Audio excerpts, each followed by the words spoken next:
ஸ்ரீலங்கா படையினரின் தாக்குதலால் இரையாகும் தமிழர்கள். வடக்கு கிழக்கில் மோசமாகும் நிலை ஸ்ரீதரன் சுட்டிக்காட்டல்.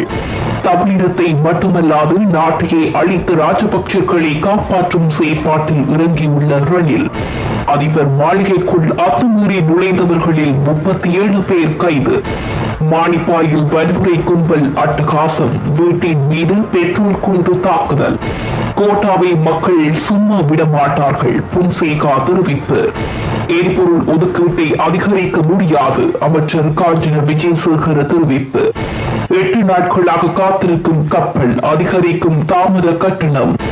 ஜனாதிபதியின் அதிகாரங்கள் குறைக்கப்படும். அலிசப்ரி நம்பிக்கை. தமிழர் பகுதியில் செயலிழந்த நிலையில் வெடிபொருட்கள் மீட்பு.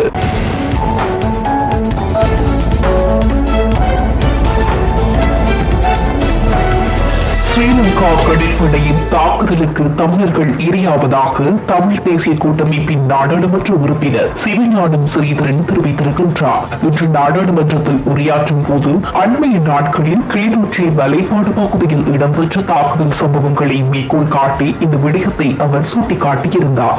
இலங்கையில் இருக்கும் ஏனைய இடங்களை விட அதில் வடக்கு கிழக்கு நாடுகளுடைய போட்டி, அரசியல் போட்டி தமிழர்கள் மீது திணிக்கப்படுகின்ற பொருளாதார நெருக்கடிகளால் பாதிப்பு மேலும் அதிகரிக்கிறது என்றும் சுட்டிக்காட்டியுள்ளார். 22வது அரசியலமைப்பு திருத்த சட்டம் மூலம் அரசியலமைப்புக்கு அமைவானதாக இருந்தாலும் சில சரத்துக்களை நிறைவேற்றுவதற்கு விசேட பெரும்பான்மையும் மக்கள் கருத்து கணிப்பும் அவசியம் என்று உயர்நீதிமன்றம் நாடாளுமன்றத்திற்கு அறிவித்துள்ளது.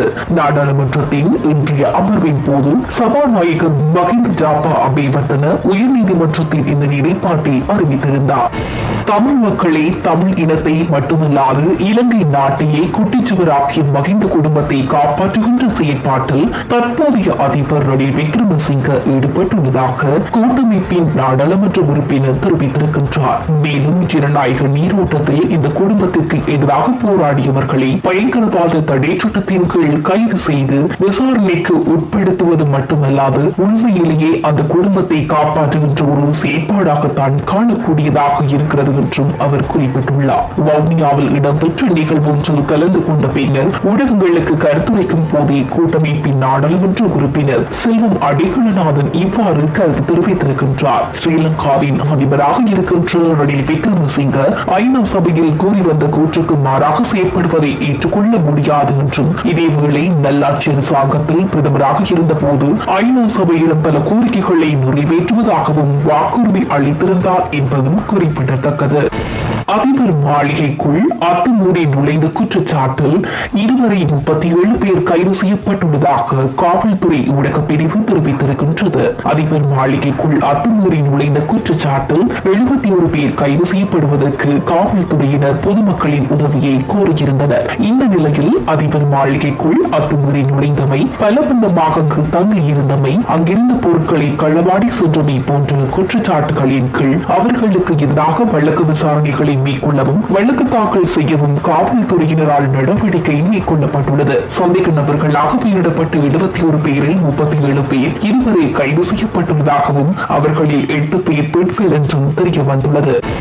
யாழ்ப்பாணம் மானிப்பாய் காவல்துறை பிரிவுக்குட்பட்ட பகுதியில் நேற்றைய தினம் வன்முறை கும்பல் ஒன்று அட்டகாசம் புரிந்துள்ளது. மானிப்பாய் கிரீம் மெமோரியல் வைத்தியசாலையின் பின்புற வீதியில் அமைந்துள்ள வீடொன்றுக்குள் 4 உந்துருளிகளில் வருகை தந்த வன்முறை கும்பல் ஒன்று தாக்குதல் நடத்திவிட்டு அங்கிருந்து தப்பி சென்றுள்ளது. அத்துமீறி வீட்டுக்குள் புகுந்து வீட்டில் நிறுத்தி வைக்கப்பட்டிருந்த 2 ஹைஸ் ரக வாகனங்களை அடித்து சேதப்படுத்தியதோடு வீட்டின் ஜன்னல் கண்ணாடிகளையும் அடித்து நொறுக்கி வீட்டின் முன்புற கதவின் தகரத்தின் மீது வாள் வெட்டிய நிலையில் வீட்டின் மீது பெட்ரோல் குண்டு தாக்குதலும் நடத்திவிட்டு தப்பி சென்றுள்ளனர். இந்நிலையில் வீட்டில் இருந்தவர்களுக்கு எவ்வித பாதிப்பும் ஏற்படவில்லை என்று தெரிவிக்கப்படுகிறது.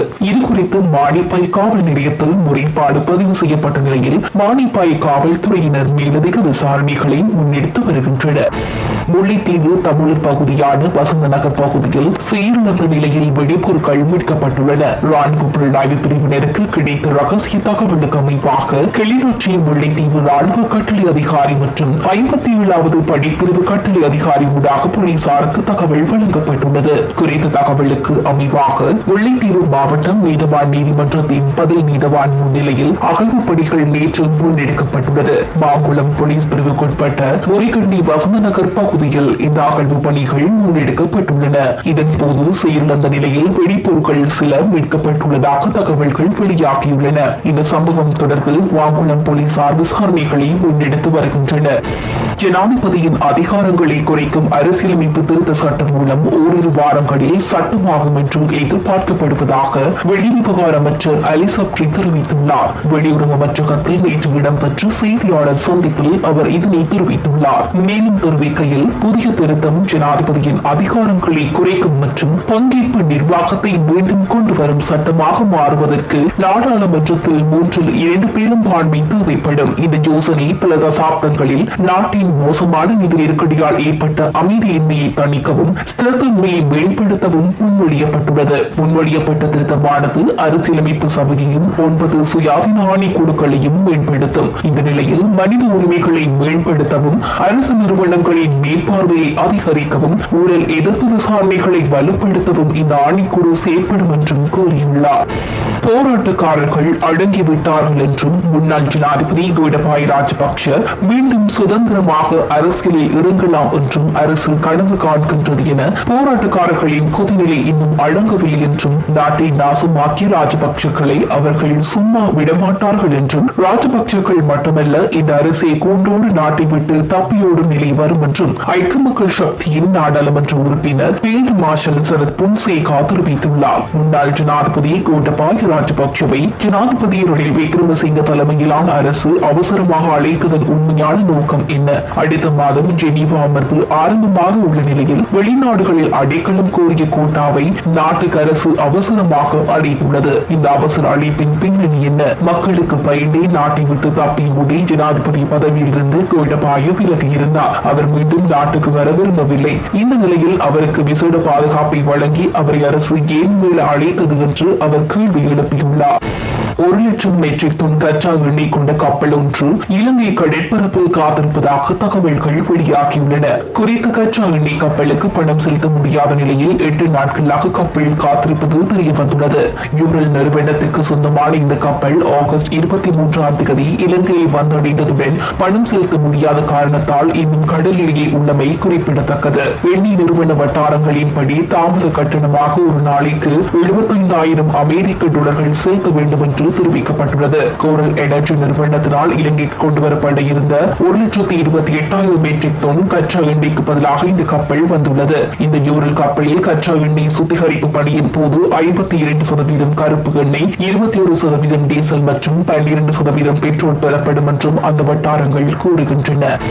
இலங்கைக்கான எரிபொருள் இறக்குமதியை பாதிக்கும் அந்நிய செலாவணி நெருக்கடி காரணமாக தற்போது எரிபொருள் ஒதுக்கீட்டை அதிகரிக்க முடியாது என்று எரிசக்தி அமைச்சர் காந்தினி விஜயசேகர் தெரிவித்துள்ளார். இன்றைய நாடாளுமன்ற அமர்வின் போதே அவர் மேற்கொண்டவாறு குறிப்பிட்டுள்ளார். அந்நிய செலாவணி நெருக்கடி ஓரளவுக்கு தணிக்கப்பட்டவுடன் எரிபொருள் ஒதுக்கீட்டை அதிகரிக்க எதிர்பார்ப்பதாக அவர் மீண்டும் தெரிவித்தார். இலங்கையின் நாளாந்த எரிபொருள் நுகர்வு 3000 லிட்டர்கள் என்று தரகு பகுப்பாய்வு வெளிப்படுத்தியுள்ளது. இதில் 10% லங்கா ஐஓசி நிறுவனத்தினாலும் மீதமுள்ள 90% இலங்கை பெட்ரோலிய கூட்டு தாபனத்தினாலும் வழங்கப்படுகின்றதாக அமைச்சர் சுட்டிக்காட்டியுள்ளார்.